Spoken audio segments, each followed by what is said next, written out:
to this one. So what I'm doing now is I'm building up the one you can see back there. So I've got the wing, which is a couple of pieces of wood stuck together.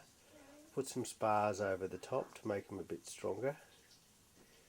There's the engine. So what I'm doing is it's just turning up like that, see? It's the engines. I'll be cutting the wing out in a minute. The next piece is the fuselage. So like this, let's have a look. It's tricky because I've got that front piece of nose plus the wing plan form. So what I'll be doing now is I'll be fitting the nose in.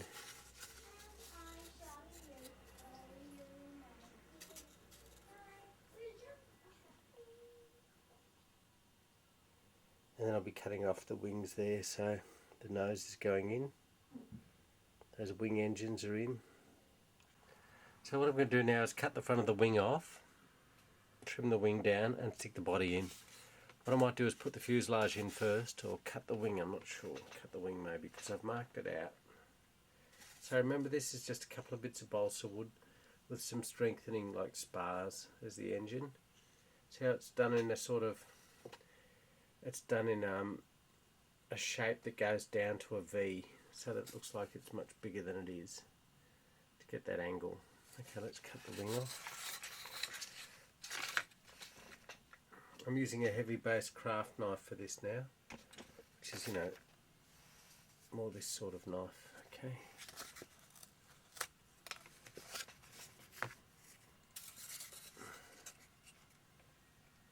So it's completely different, isn't it? Look at that, now that I've cut that shape out. It's so completely different when you look underneath it. It's astounding. Now I've got the fuselage here. Now what I'm going to do is try and get that fuselage in. Remember, I've got the nose plug here. Well, it's not a plug. And that'll go underneath there. And I've lined it up. Like, what I've done is, I can't do this straight because the whole thing's done crooked. So what I'll do is I'll line it up from the bottom and work it out like that. I've got a centre line, so it'll be something like that.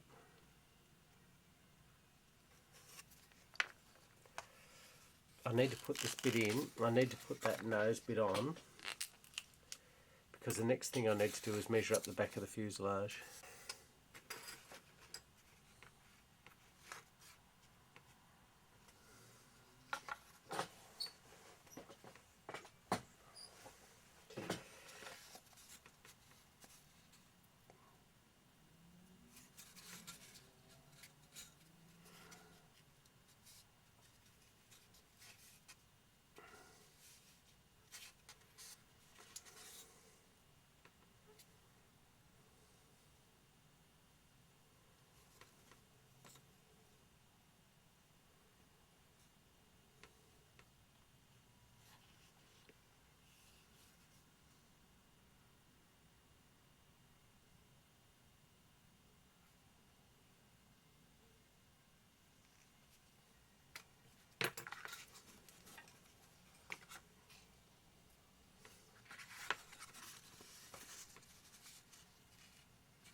So I've got the actuator on.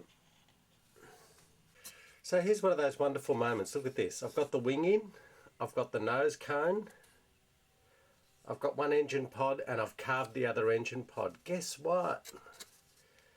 Guess what? The engine pod's too small. The outlets are too small. Have a look at them together, you can see it. See how much smaller it is? So I'm going to have to redo these. These I'm going to cut a new set out of balsa wood. They're not too bad, but they're... Not only that, this is not... It's too far away from the body. So what I'm going to do is I'm going to cut a bit out of it. I've ruled a line down here with a pencil.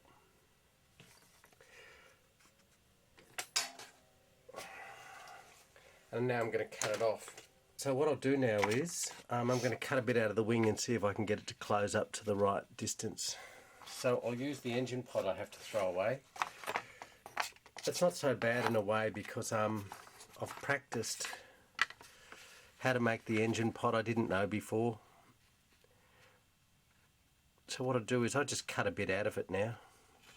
Don't like doing it. You spend all that time shaping and measuring and it's wrong. I guess that's the difference from working from plan. It'd be much easier to be working from plan. Just get rid of it all. Now what I have to do now is just work out.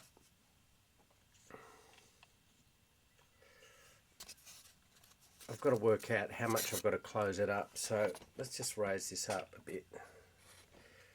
Now what I found was the engine's much too far away from the body, so I'm going to keep the actuator. So I've got to take out about that much. It's quite a bit. It'll make a big deal of difference.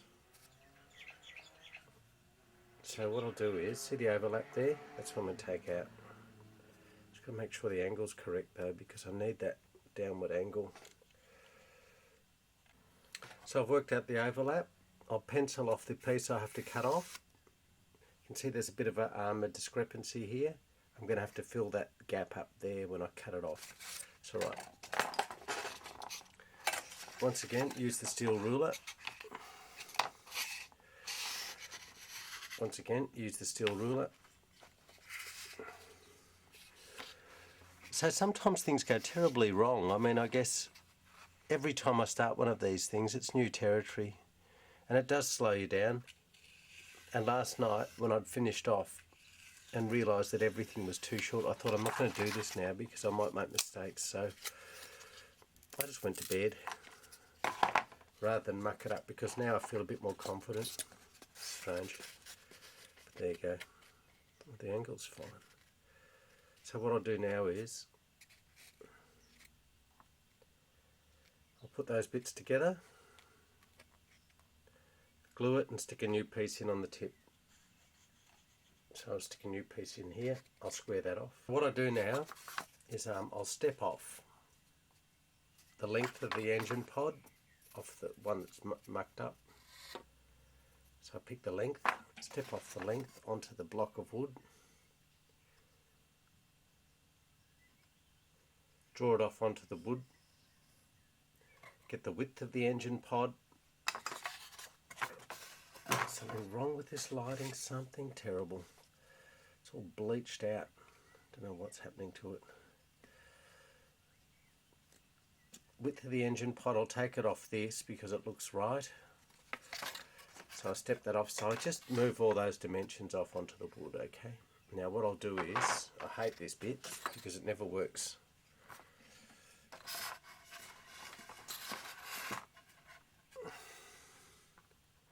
I start cutting along the pencil lines. If I cut too hard into the wood, it crushes, the end grain crushes. So what I'll do is I'll take this section out and I'll use the other bit for the tail. The bit alongside it I'll use for the tail of the plane, which is a very thick bit. Nice thick bit of balsa wood, this one. It's easy to cut along the grain. Easy, the thing just goes through like butter. Across the grain is difficult because you're cutting all the fibre as you're going through. Makes it difficult. So I've got 3 cuts to make: height, width, depth. Come back to you. So I've started carving the engine out by carving the inlets. Now what I'll do is I've scored the depth of the engine, the afterburners. So what I'll do is I'll lightly score that division.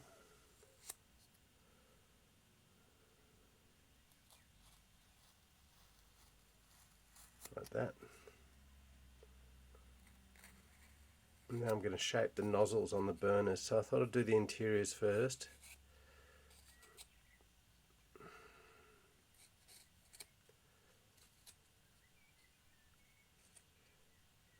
I've added some on the top because I want the top of the burner to stick out. Even though I'll smooth this in, I need this. I need some extra space there. Very gently here. I don't want to break those walls down. See, I thought if I do the inside first, if I make a mistake, it's no big deal. I've still got a bit of extra material, but if I do the outside first and then try and meet it from the inside, it's a much harder carving job. So just try and rationalise what you're doing. Don't worry about these lumps here, they'll go. Just need that extra bit of material. Oh, it's a bit too enthusiastic.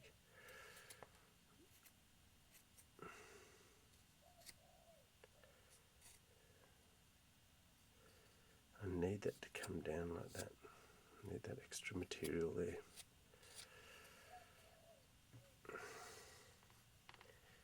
See, I'm carving towards my hand a bit here, so no. Don't even be tempted, never be tempted, because especially with a bit of force on end grain, before you know it, you're in your fingers.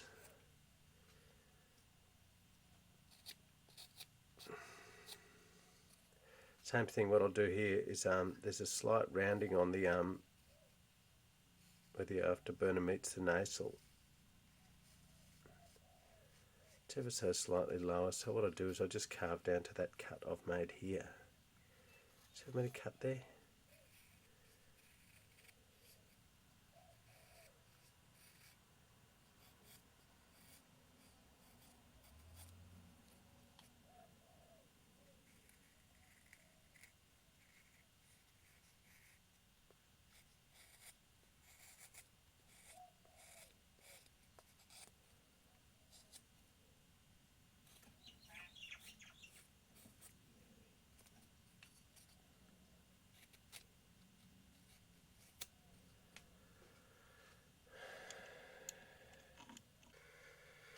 Now what we're going to do is we're just going to get rid of this, cut the wing down.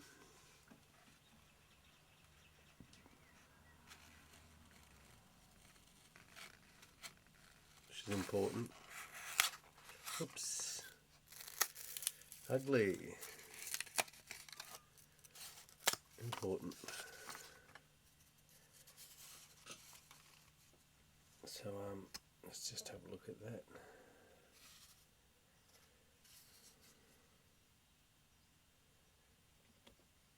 So I've got that, and now I've got the other engine pod. See that? And I'm looking for that sort of angle. Now look, I've got the wings and the engine component, and I've got the back of the fuselage, which I've carved. Look, I have to make it out of a number of bits because at first I had it that long and it just wasn't right, so I had to add a plug. See that? Now what I'm going to do is I'm going to stick this in and try and fill the gaps. So get the super glue. It's not sticking to the end grain. I don't know why it's not as good on the end grain. Puzzles me a bit.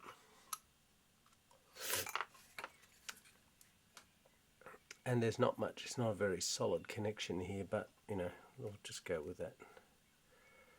Alright, one. See, what I need to do is, I need to just fill that groove in there. So get that sort of, and that groove in there, see in there? Got a piece of bodywork there that extends the belly. It's going to go in there somewhere. I've got it working along the centre line. Probably just needs a bit more shaving down. And that needs filling in. So we've stuck the nose plug in, we've stuck the tail in, and check this out. It's starting to really look the part. See how that curve's starting to smooth out here? That curve through there is difficult, even though it's two separate pieces of wood. Let's get that line right and we're there. Now what I've done is I've cut the engine pod and I've had to move it already. You can probably see it from the top.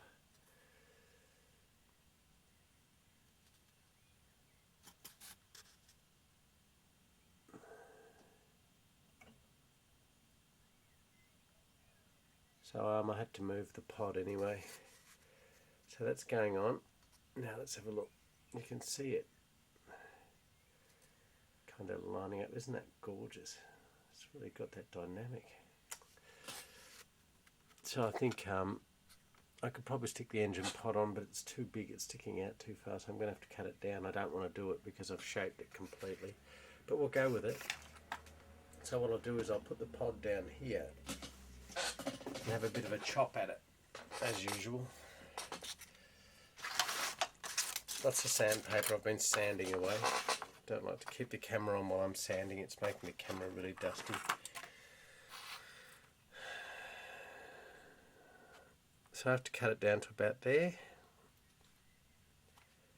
Reluctant to do it. It was beautifully cut, it's shaped and sanded, but it's sticking out too far. I can see it in front of the other pod.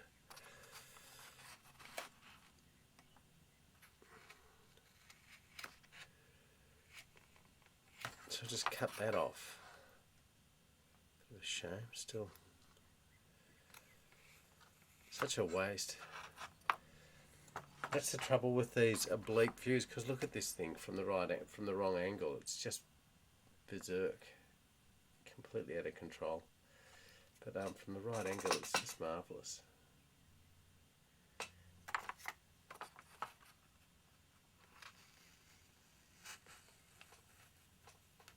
It's funny. It's so sensitive, this wood, when you're cutting across. When you're cutting it across, it's God, the end grain is just amazing. It just breaks. Show what I mean.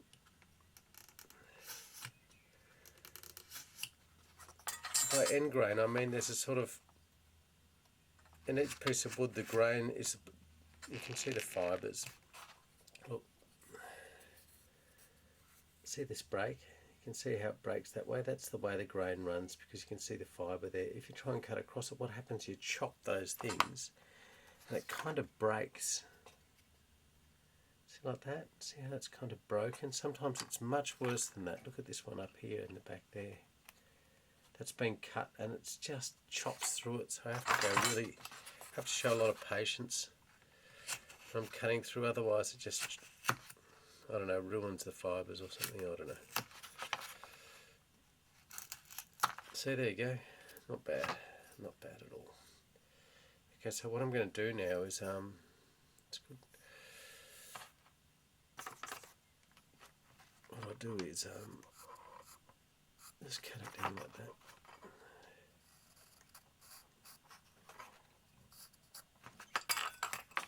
What I want to do is I just want to shape it off a bit.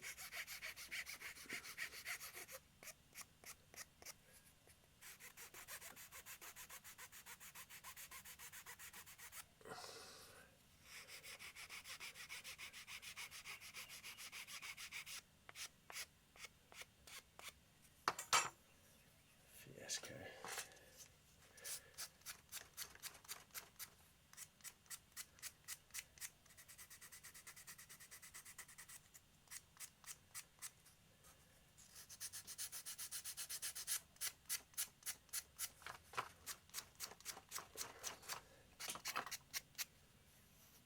No, I don't know what's wrong with the lighting of the thing. Now what I've got is, I've got the strakes underneath, the hinge, the fairings for the hinges. I stuck them on before, but they didn't, because I've had to change the wing shape and everything. I've had to move them around. So the fairings for the, I guess they're the flaps. Just make sure it's in the right spot. There's one. See this, they're made of wood.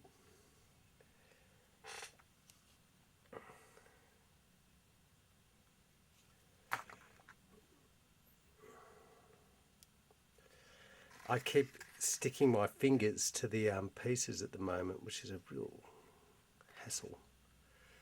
Real hassle.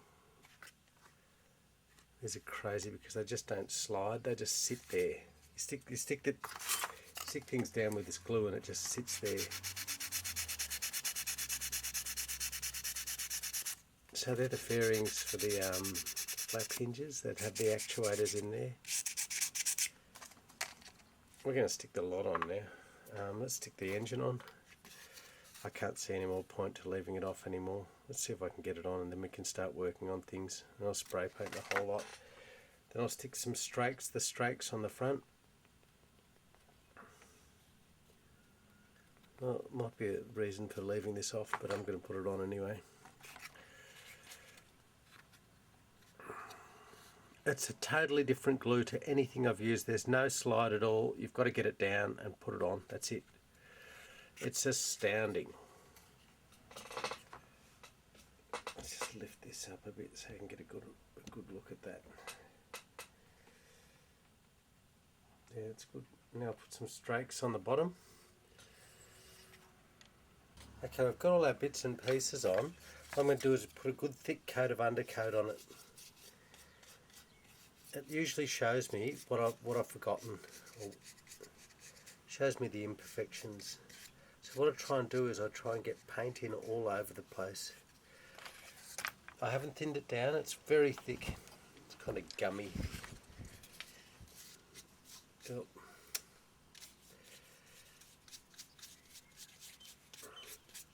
It's a way of seeing what's wrong with it still, I guess. Same as spray painting a car, that's what you do, you'd put a spray filler on it.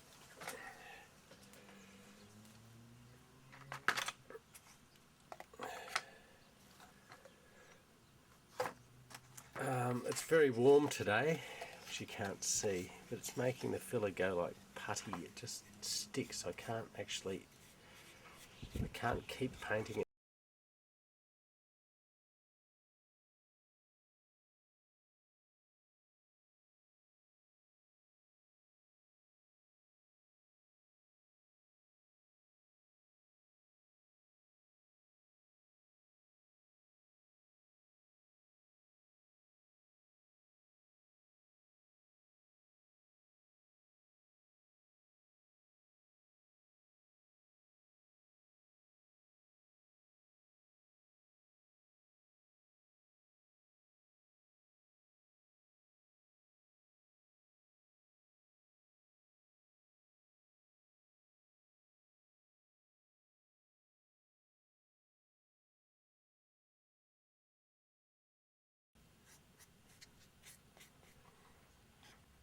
So there's the bottom painted.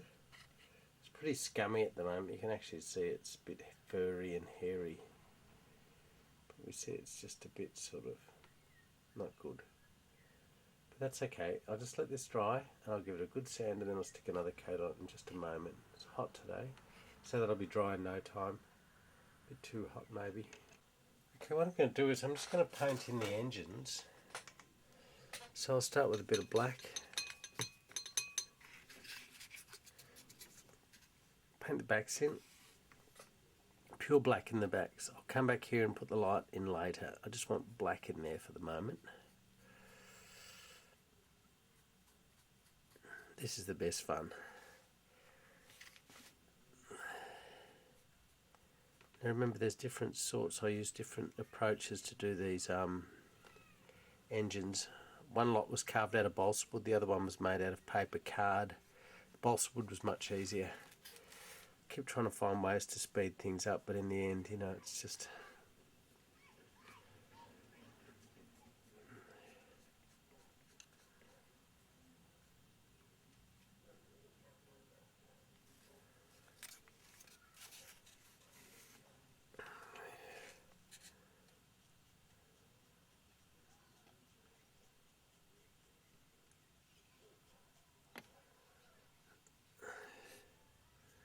The paper ones work better. They weren't as I couldn't get the right diameters. I guess if I'd put it around an existing wooden plug, I should have made one wooden plug. Now the next thing I want to do is I want to wash it down, so what I'll do is with the palette, I'll mix up the next lot with water and with blue, so I get a light blue grey. And let's see if that's, should be about right. Let's have a look at it.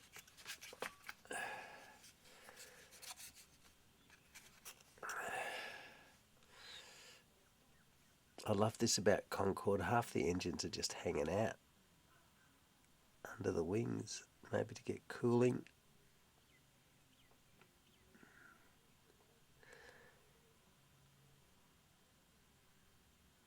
It's such a magnificent aircraft. It really is. Just my opinion, I guess. Nothing to do with reality. Well, it is. It's magnificent. It's thin and uncomfortable, probably unprofitable, but nothing comes near it. Because it can do 2.5 times the speed of sound. It has the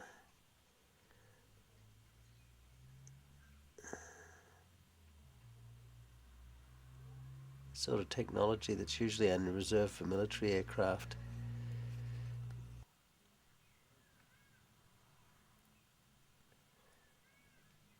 Right up to the pencil line.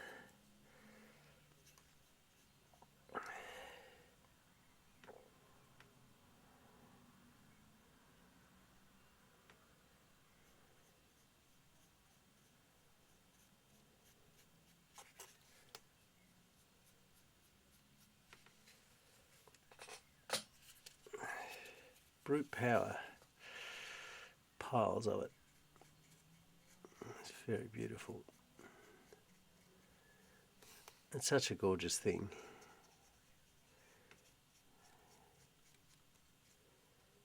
Well, my feeling is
just starting to build up the undercarriage. I've found out I need an undercarriage, so you've got the engines. See, I've put a bit of stuff on the engines. I've started wiring up the undercarriage.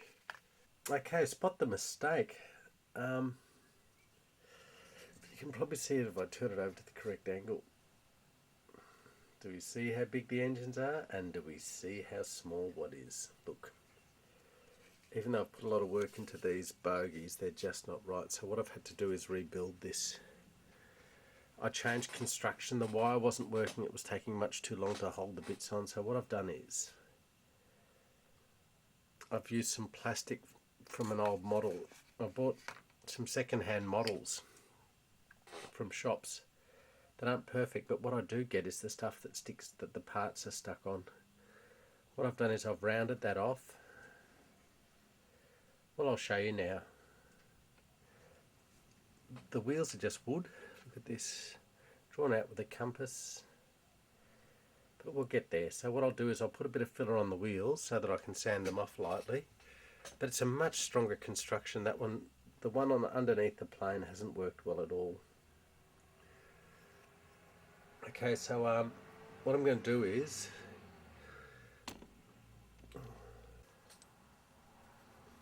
the filler's drying up. Obviously, I'm almost out of filler. Almost. I might have to get some new stuff. Anyway. Ask yourself what you're doing half the time. It's just a weird thing. Okay. These inside wheels, what you notice is there's a certain roughness. I don't mind the roughness as such, it's just as a painting, I've got to paint these. I'm not going to sculpt anything, they're flat discs. But I'll paint the wheel centres on and the highlights. So when I'm painting fine lines on here, the grain will show tremendously. I don't mind if it's a bit rough. So when I've sanded off in a minute, I'm hoping the filler will give me a good painting surface to work with. I'll be looking at the back. So wonderful wheels, aren't they? A bit of wire, a bit of bent plastic. Anyway, I'll show you how that goes. I'll build one because I've got the I've got to start on the next bit. And I'll cut the undercarriage doors. So what I need to do now is get a piece of flat plastic, paint it white because I'm going to cut all the undercarriage doors from it. Which I happen to have. I just happen to have here. I shouldn't really throw that tape away because I do need it. Tape strips are very important. You might notice here. Look at this undercarriage. See the collar there? That's just done with sticky tape. Makes it extra thick. It's important. I can't paint these things unless they're rough because they're much too smooth, the paint doesn't grab. So what I do is I just take that piece of packaging. This is from Lee's new tablet. She bought a new tablet for the computer. This was the pen that went in there and I've used heaps of it. It's made a cockpit for a high level reconnaissance plane. It's made canopies, it's made strips, it's made wings, it's made flaps, it's done all sorts of stuff. I love that. So what I'm going to do is, because I need nose wheel doors and I need the main undercarriage doors, they're the things that sort of hang in here. I can't see it. Okay, I need a flat brush really. Doesn't matter, it's probably going to be sanded a couple of times. So all I do is I just paint it, give it some undercoat, because I'll be able to draw on it. Then when I'm drawing out the shapes, I'll be able to measure and draw on it. It's too smooth as a raw product. So sand both sides, give it a coat of paint.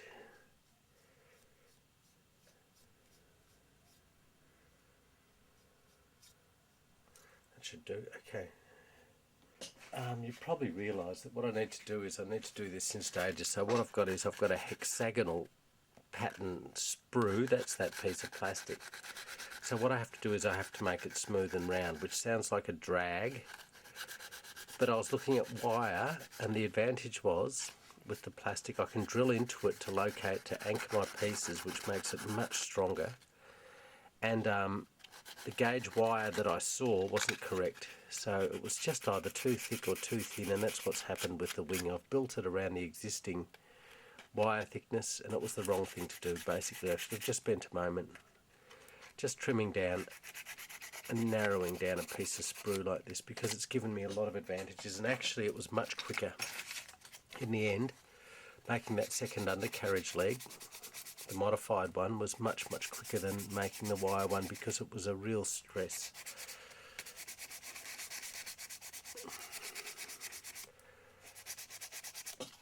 You're trying to get away from this sort of extra work. I'm trying to get away from extra finishing at the moment. What I need actually finished solutions, because I'm starting to run very late. Try not to. What I'll do is I'll put these undercarriages in on a platform, and I hope to stick the flat platform straight onto the bottom of the plane, so I'm not actually anchoring it onto the aircraft. So then in a minute I can paint the bottom of the plane. Check out the colours I've got reference, which is very disturbing, I guess, of a plane.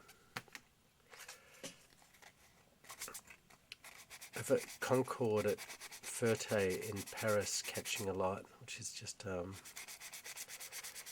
very tragic. 104 people died.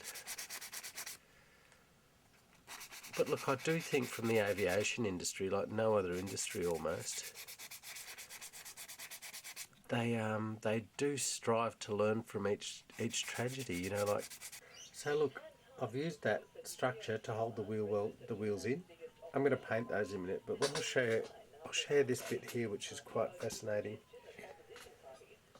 how I've made the wheels. I was hoping I'd just be able to cut them off a circular thing, but really it didn't work. So what I've been doing is just, this is a real pain in the neck actually. Let's just zoom in. I don't like to zoom in because it's a bit sort of misleading in a way. So what I do is I've got the pencil lines around the major points. So the idea is you cut right round. I've got a compass line there showing the exact diameter. Technique is just cut it round, like making cookies, and then sand it, get it right round.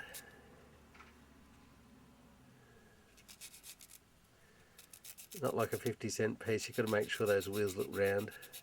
So what I do is I round off the tyre. Can you see that? Just sort of like take the edge off it.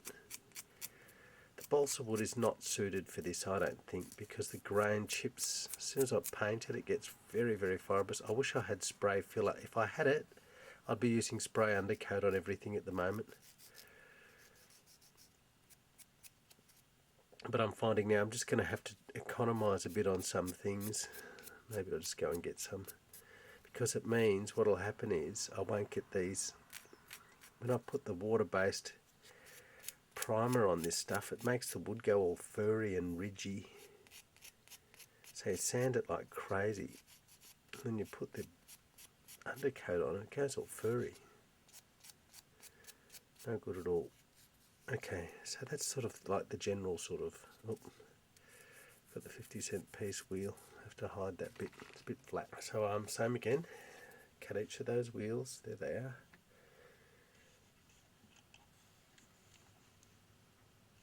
And then sand them off.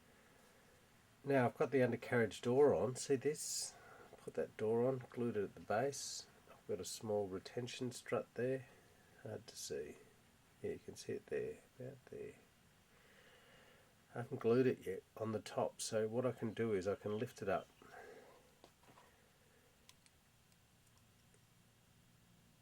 And just cut it off. Oh gee, that was hard. So what I've got is I've got the undercarriage as it should, like this. So it's from that side. It's pretty good. Now, have a look at this. I've placed the different wheels in.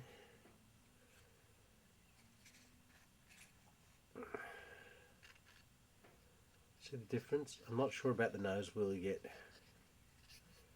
but that seems to be good. All I've done is chopped a bit of wood out of the wing here and anchored the thing. I'll need a plug at the top. This is where that wheel's been stuck in. Needs a reinforcing panel. So that's a much better scale effect. This is kind of tricky, I'm doing the undercarriage doors, because I've got to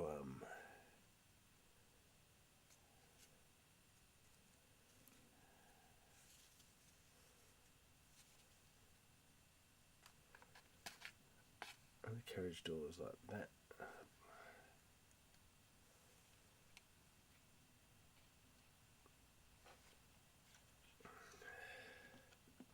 Check this out, guys. This is what to do with your old school compass. What I do is, to make these wheels, I have to get perfectly round centres, so I draw them out with my compass, my trusty compass. Purchased in 1975 as part of the design school book list. Hey, hey. There you go. Oh, I think we might have missed the mark there. We might do that one again.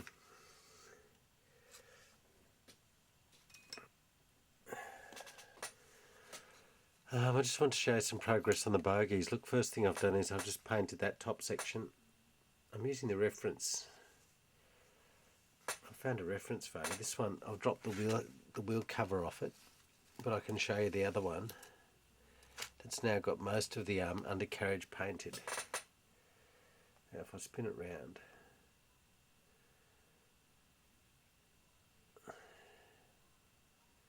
And I've started doing the wheels. See, I've done the wheel centres, but I haven't done the tyres yet. I'll show a tyre.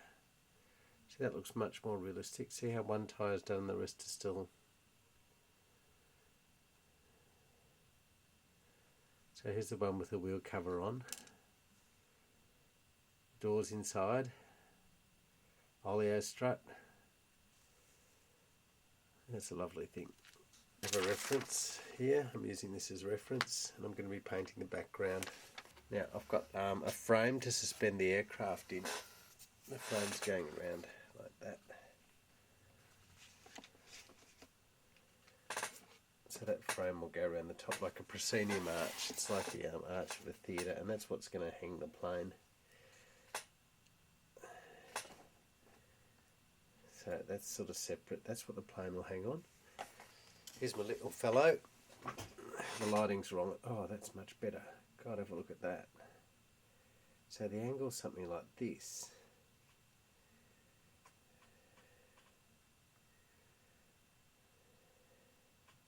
So I've got my palette of colour.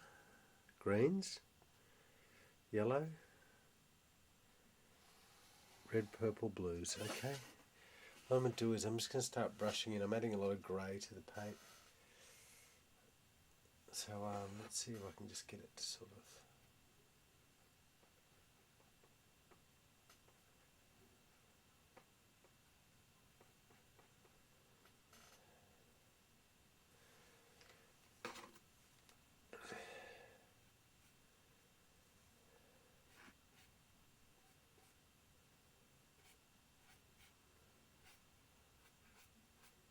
So I'm using a dry brush just to diffuse the paint.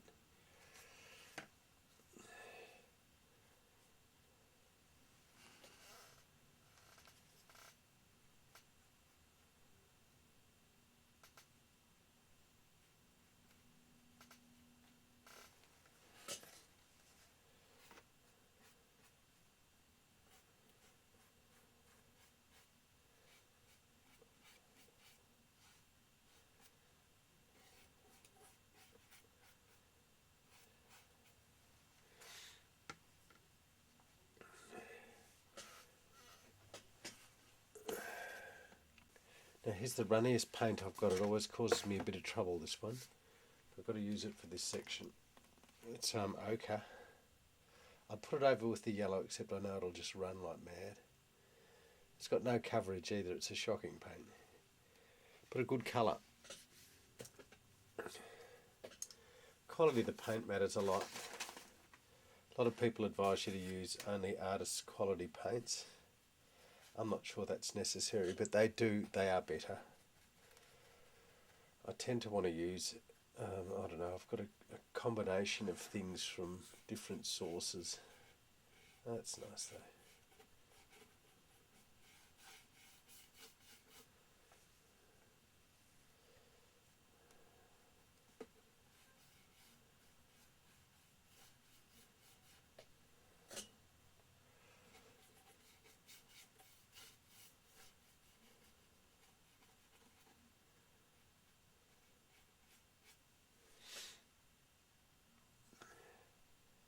Sort of a bit at a time. Don't try and overdo it. Oh, it's a wonderful thing to be doing though. God, I love this bit.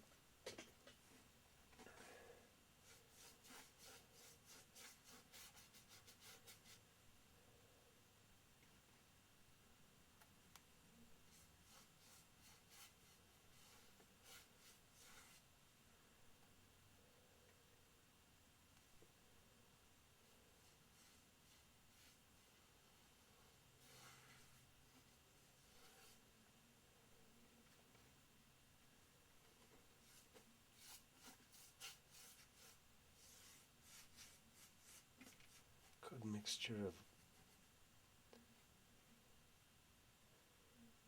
I'll come back into that. I'll just leave that at the moment. It's very, very faint. I'll leave it. It's tempting to sort of like deal with it straight away.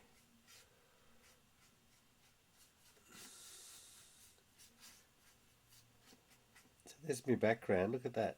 I just painted that in. See those two bits? It looks really good up close like that. If we look at it, it's fairly rough. There's a big shadow for the plane.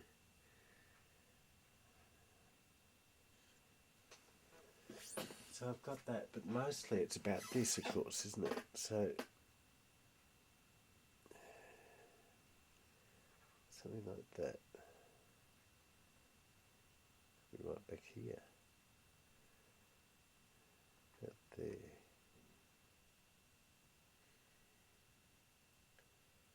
Quite believable. They're such cool wheels. They took such an effort. Alright, next lot. Stick these other wheels in. What I have to do is just I've modified the wheel well. Let's have a look. Make sure the axis is correct. The wheels are canted upwards. Just got to make sure I get the angle right. Ooh.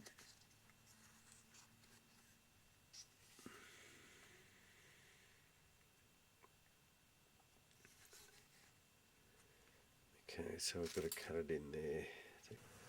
Okay, I've laid out a palette. What I'm going to try and do is, up in the background here,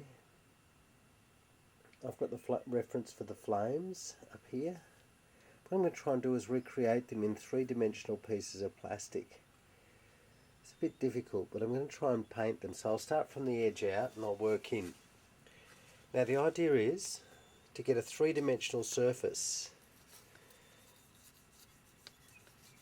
This is not a fire colour, okay, but if I add some white to it, what I'm hoping is I can get the feeling of flame, slight transparencies. Not good for the fingers, obviously. Anyway, that's what we're going to do. Just stick with it. Touch of pink. I've got magenta, which is that sort of... It's not bad. I've got everything actually. I've got orange.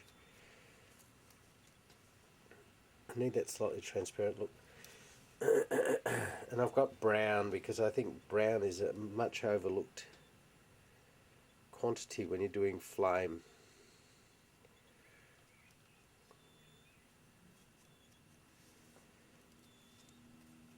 Okay, there's the start. First flame.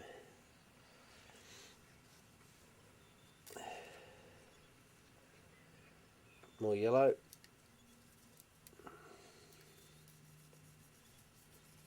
Flame is amazing. It's look. Every time I have to paint fire, I understand what the fascination of it is for people. It is magic. It's transformative. Unfortunately, it's of course also extremely dangerous, like nothing else perhaps. You just think of it's one of those major forces. It shapes what we are, it creates our earth. In the middle of our earth is fire. It's an amazing thought, isn't it? I've dreaded this. I've got to tell you, it's funny how this project is a combination of delight and dread. Because I just don't know, I never know whether it's going to work. Which is, I guess, alright for some.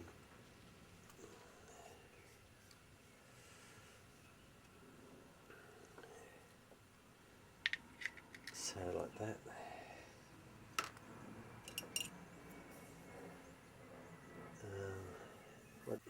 So there I am, expecting to be painting flames, and I have another setback. The setback is I need something to hang the plane in, and the flames coming off the back. So what I've done is I've started to make a stage. I guess this is all about staging in a way. We're talking almost cinema. It's cinematic. So what I've done is I've created a flat base with some uprights, just as you might do a lighting rig, I guess. But this isn't a lighting rig. What it is. So what I'll do is I'll mount that there. I'll put a cross brace across there, just to strengthen it. So this one's very much like a stage. I guess have a look at that. I'll put a cross brace on the top and the aircraft will hang in there. That's quite solid now. And into there will go our Intrepid aircraft, thundering away, on fire. Looks terrible there. But if I get down to a lower point of view, it allows me to suspend the whole plane. All I have to do is figure out what to do with the flames now. I'll be looking at something like that, so I'll be suspended up and out of frame. And I'll paint the rest of the frame and it'll allow me to light the background still. Good, okay. Okay, so what I'm going to do is I'm going to set the plane up like this. I've cut a wedge that will allow me to glue it like a support. So we'll do that first. I'll glue that first. That's a hot glue.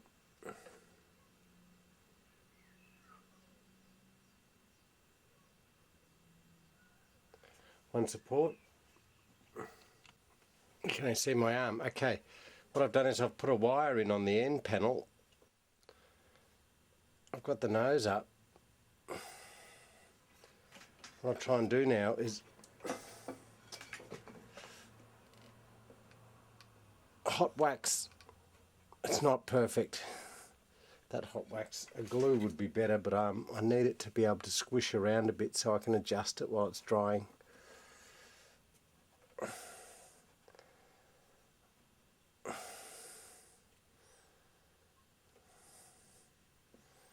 Now what I'm going to be doing is the rest of the time I'll rig. At the end of the Concorde story, you can see how that's turned out. What I've done is those supports have been put in, the wedges to hold up the plane, and a ring has been included so that I could get the correct stretch. Look, let's go up over the top. So that I could stretch some lines that would allow the see-through flames to work out. You can see it, it's just acetate, old computer packaging. Okay, but if you get it into the right angle, watch this. So we'll just tilt, we'll tilt, we'll tilt, and then we'll zoom.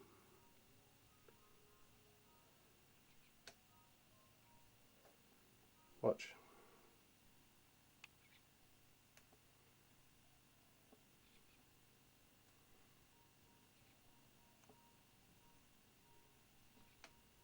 So what it means is trouble. With the correct lighting, that should look terrific. Now let's zoom out again. The good thing about the flames is being see-through, I can light them from above. So that's going to work beautifully. Some detail to look at. The undercarriage, none of it is carved, it's all painted. Like if you look at the struts, I've painted highlights on there, I've painted the flame areas.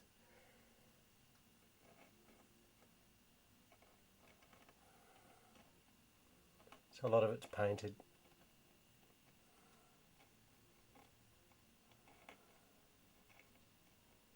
It's not a bad shot either, is it? There's a lot of possibilities there. Anyway, so that's Concorde, or H is for hazards.